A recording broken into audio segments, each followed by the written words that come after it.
Hi, welcome back to another episode of the podcast. For today's episode, I want to talk about settling, and I want to relate it to intuition and self-trust, because I think all of those things kind of go hand in hand. They all play an important role in each other, and it does affect the way you then live your life and navigate it, right? So I want to talk about this because I think it's really important in so many areas of life as well. I think when we think of settling, we immediately think of relationships, which is fair, valid, but it can apply to so many other things too, right? It can apply to your health. It can apply to your creative practice, anything really, honestly. Like life is all about relationships we have, not just with people, but ourselves, the things that we have in our lives, the experiences we have, like those are all types of relationships. So I want to talk about how settling for something that you intuitively know or understand or feel is unaligned with the kind of life you want is making you ruin your self-trust. And the more you let yourself settle for less than what you know you want and what you know is aligned and authentic for you, the less you trust yourself to be the person that's going to give you the life that you want, who's going to be the person that has your back, that's there for you. And I think this is so tragic and so sad. So when we talk about it in terms of romantic relationships, you might be dating somebody who maybe is fine. Maybe there are things about them that are really great qualities, qualities that you can see yourself with for a long time, qualities that you value. But maybe there's parts of it that you deep down know are not aligned. And maybe, it's not bad enough that you then want to end it or leave, but it's not good enough that it feels like it's exactly what you're looking for. Not in a perfectionist type of sense, because nothing's ever perfect. There will always be some sort of compromise you have to make. But you're willing or thinking about settling for something that's less than what you know deep down is truly aligned with what you envision for yourself. That's making you lose self-trust. Not only just doing it, of course, settling and accepting that as your fate in a sense, of course, will ruin your self-trust. But even considering that and considering doing that is going to make you question yourself and challenge the self-trust you have, the foundation of self-trust you have. So it's important not to do that. And it's so hard because then you have to make a choice, a very difficult choice. And you have to show yourself that you're willing to be there, right? To show up for yourself, to do the hard thing, to say no, to choose something different, to end something. Like all of that is so hard. And that's exactly why it's important to do it. That's exactly why your self-trust hinges on that. You can't build self-trust by not doing difficult things for yourself. The two don't work like that. You need to prove it to yourself. Not all the time, of course, but like for the most part, right? When we trust somebody, it's because they've proven it to us. They've shown us that we can trust them. Of course, ideally we go into relationships with the hopefulness already of like assuming that someone is trustworthy, but when we truly believe it after a long time, it's because they've shown it to us. They've proved it to us. They've done difficult things that have shown us that, okay, we can rely on them. We can trust them to do what we need them to do. That applies to yourself as well and the relationship you have with yourself. And so I think a big part of this is romantic relationships, right? We see it manifest a lot in romantic relationships because it forces us to really see ourselves through somebody else and through the person we're relating to in this relationship. But this is going to apply to platonic relationships as well. I've had relationships or friendships rather where, things are not quite right, but there are many great qualities to the person too. So you enjoy their friendship, you enjoy their connection you have with them. But you realize down the line, I'm missing something or there's something not quite right here or to stay in this dynamic would require me to abandon or sabotage something else about myself. And that's not fair to you.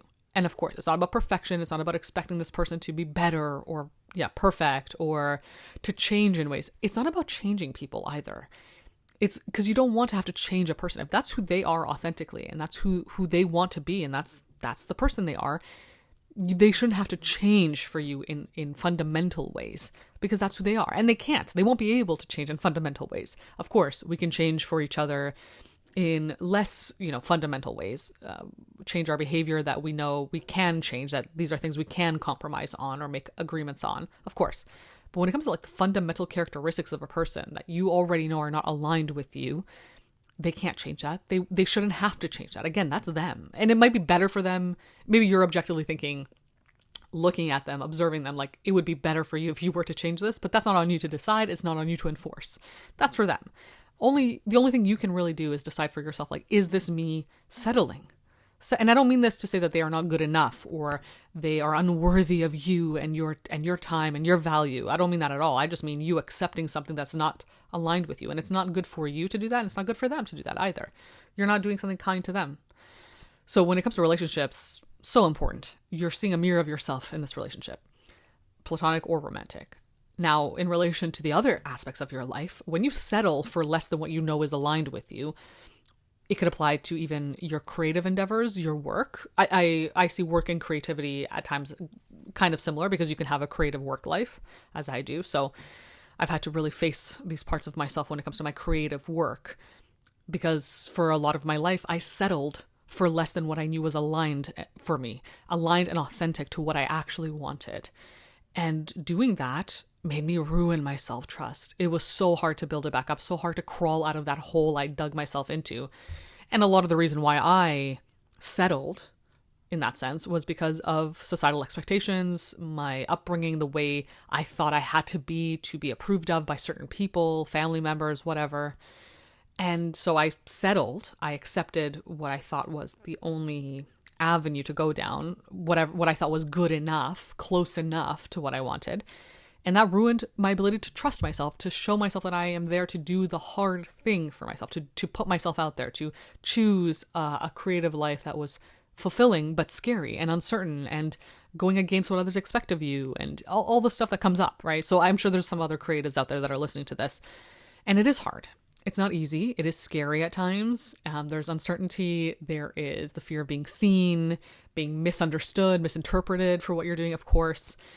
And honestly, this journey that I've been on with my creative work and allowing myself to really step into what is aligned with me, like truly giving it, right? Being in it, being about it, not settling, not accepting the kind of work I don't want just because they're good enough, close enough. As an example, it would be, I was doing copywriting for brands. So it was like close enough to being creative and writing, but it wasn't quite fulfilling.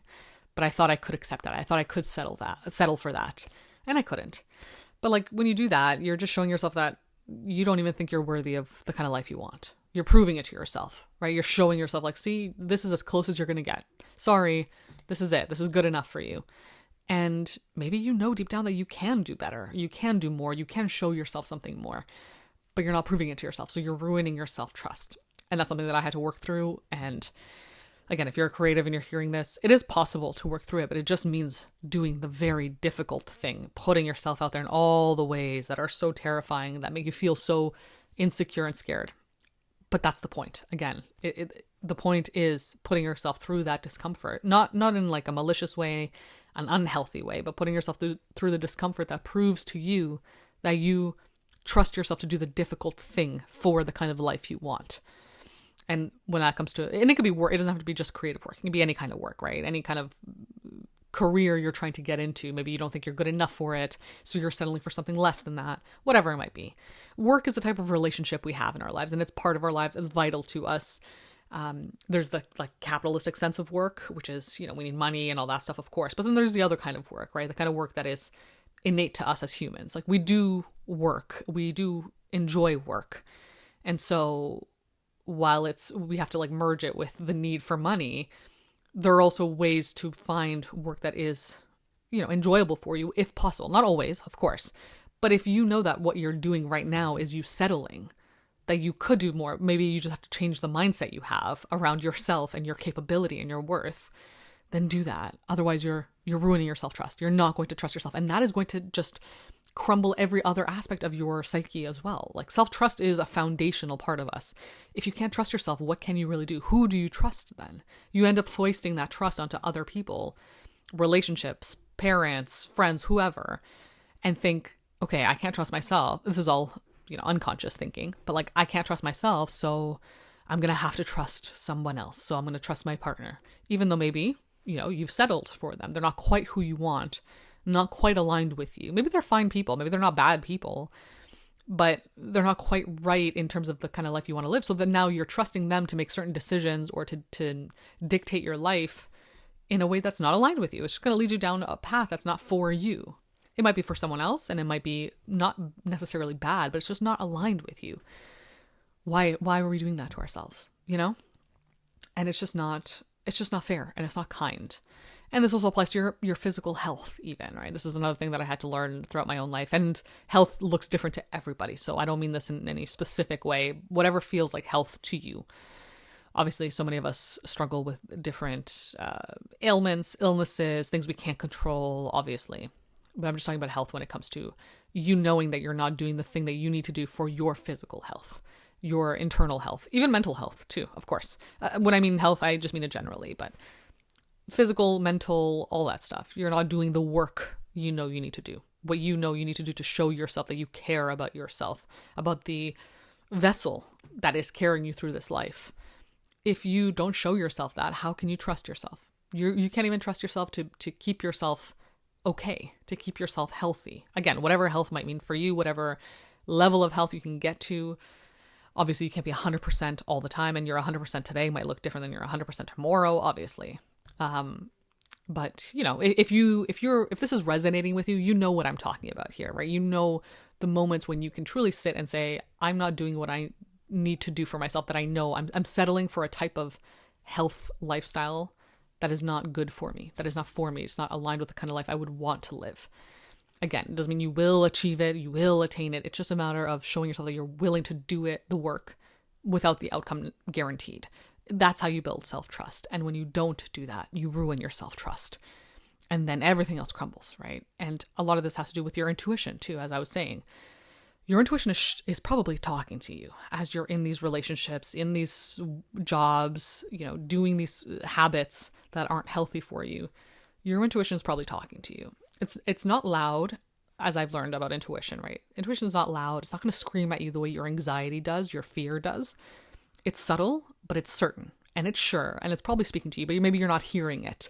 It is hard to hear it because it's not loud. It's not trying to get your attention, because it's not coming from a place of like immediate danger or immediate threat, the way your anxiety is, right? Your ego's trying to keep you safe. So it's sending out these like signals and alarms and all that stuff when you're about to, you know, enter something that is unfamiliar or scary because you've never done it before, whatever. Your intuition's not like that. Your intuition knows that this is not aligned with you. It's either a yes or a no. And it's hard to understand what that looks like for you. It's hard to understand what is intuition and what's delusion. I've gotten a lot of comments like that. But your intuition knows. And I know the more you practice leaning into self-trust, the easier it is to hear your intuition, and vice versa. The more you listen to your intuition, the more you build your self-trust. So I might do an entire podcast episode on intuition, because I once did a webinar on it. I was thinking of restarting the webinars, but now I'm kind of like hesitant because I don't know. I think I'll turn them into podcast episodes and have more long form content. We'll see. But intuition is really important, and intuition is subtle. It's not based in fear or anxiety. There's some construction going on outside, so you might be hearing that. It's not based in fear or anxiety. It is certain, and it's aware of who you are, what you want. It's tapping into your deep core psyche, what your actual needs and desires are, the ones that you might be suppressing for yourself. Your intuition knows it. It sees it. And it's also picking up on different cues and awarenesses and wisdom within yourself and the environment around you. So you might be in a relationship where things don't quite feel right, but there's also nothing technically wrong.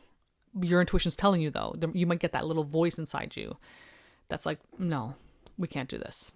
And it's not logical. There's no justification to it, because again, I think anxiety is more trying to like appease your logic and to justify why it can't be here, right? It's kind of trying to get you out of something, but your intuition is just saying, hey, no, no, this is not for us. No logic, no reason. It just is what it is. And the more you trust that, the easier it is to trust yourself. The more you listen to it and lean into it, because there's a party that's saying something and it's saying it for a reason, and you might not know what that reason is right now, but maybe you can really feel it. You're like, there's something here that, yeah, makes sense why that voice is speaking to me and saying no. And yeah, you got to just lean into it and take the risk, the plunge of trusting it, even though there's no logical reason all the time or justification. And obviously, like, make sure that you're doing things that are, again, not threatening you in some way, making you, putting you in danger, of course, or ruining things that otherwise are good. Like, I know it's hard to understand what is intuition, what is fear, what is all. I understand that. It's hard. But I think if this episode is resonating with you, you probably have kind of had an interaction with your intuition in moments when you realize, like, I'm settling. There's a factor of settling here. And you feel it, but it's hard to admit it to ourselves at times because we don't want to come off as egotistical or narcissistic, or we don't want to lose something that is kind of good. And then we have the scarcity mentality of, what if I never get something like this back again? So maybe I'll just like keep this, even though it's not quite right. Your intuition doesn't care about that stuff. Your intuition doesn't care about scarcity. It doesn't care about fear. It doesn't care about ego. It just is. So I think that's a way to look at it if you're trying to understand what it looks like. But yeah, I hope this made you consider your self-trust and the importance of your self-trust more, and how settling will not be good for it. I've had to learn this the hard way throughout my life. I've cycled through this many times. So it's not like a one and done type of deal where you realize it and then you don't do it again. It is a practice. You have to practice not accepting less than what you actually want, or what you know is just aligned with you. It's not about perfection. It's not about only aiming for perfect. It's about understanding what alignment means to you. Alignment also has imperfection to it, of course, but it's just aligned with the kind of person you want to be, the kind of person you want to see yourself as, and the kind of life you know is authentic to you. And the less you lean into that, the more you accept less than what you actually want, and you know it, right? And you're intuitively feeling that that's what you're doing, you'll ruin your self-trust. And that is so devastating because your self-trust is foundational. You need it to navigate life in so many other ways. You need it to be able to feel confident and secure and capable and all these other things. So with this content, any of my content really, my aim is to encourage you to stay in tune with these parts of yourself that then could lead you to just ruining your chances of cultivating a life that's aligned with you. This is essentially what I do for myself in my own practice, my journaling practice, in therapy, all that stuff. Like, the point of it for me is to recognize the part that I'm playing in ruining all this stuff for myself and standing in my own way and sabotaging myself because it's not leading me to the kind of life I want to live. Like, the point is I want to be able to live a life of authenticity and alignment. So what parts of me are affecting that? What parts of me are standing in the way of that? That's the point of all my content, is to recognize those parts and navigate them and work through them and understand them and hopefully fix them, but at least to see them for what they are. So I hope this was helpful. I hope it was informative. If you want to explore this in more detail with me, of course, you can book a one-to-one call over on my website. As I always say, I'm not a therapist. I just really love this stuff. I really am passionate about it. And I love sharing my insights for anyone else who might need them. Follow me on Instagram for my short form content, as well as TikTok, and also my Substack, because I write a lot over there. And I share this kind of information in a different kind of way. So if you're a big reader, you love newsletters, find me over there. Other than that, thank you for being here, and I'll be back again soon with another episode.